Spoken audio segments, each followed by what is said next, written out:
Nandito ako sa taas ng Divisoria Mall. Sabi nung isang ali, doon daw sa bodega sale may tinda na mga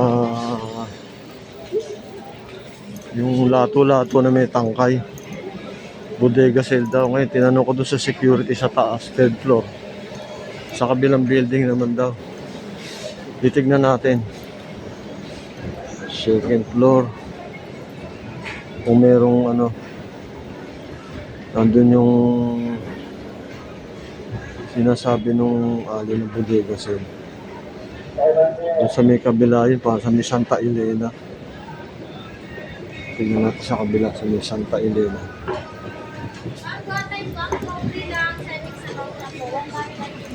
Santa Elena.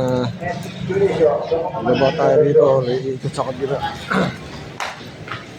Hindi na makabili ng lato-lato na may hokan. Hirap na.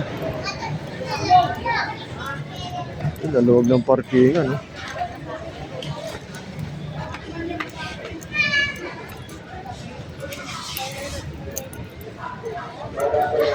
Nandito ako sa Santo Cristo. Yan, ito Hindi Santos.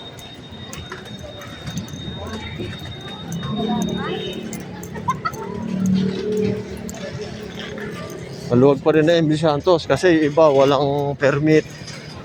Hindi pa pinag-ano ni Mayor Isko. Hindi pa pwede sila kasi yung ginawa nila ng New Year. Sobrang ginawa nilang dugyot ito MD Santos Street Ito naman Santo Cristo to pag wala na yung signboard ng punta tayo sa may Santa Elena. Tignan natin yung mga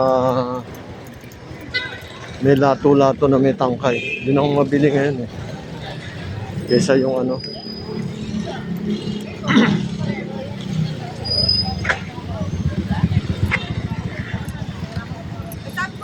Dito tayo sa MD Santos. Yun sa may Planas Wala pa rin nakalatag sa Planas. Itong Planas Street dati dito yung tindahan ng mga daing, mga nuts hanggang doon sa recto wala pa rin nakalatag. Ayaw pa rin palatagin ni Mayor. Pati dito lagay ng baso dito mga laruan kasi iba wala raw permit.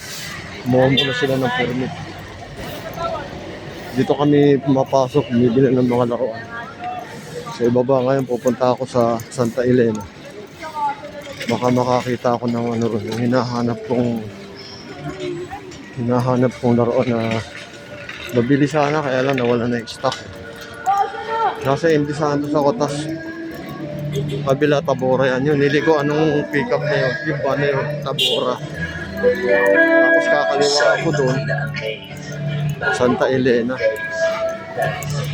Kabilang building daw may bodega sale. Tignan natin.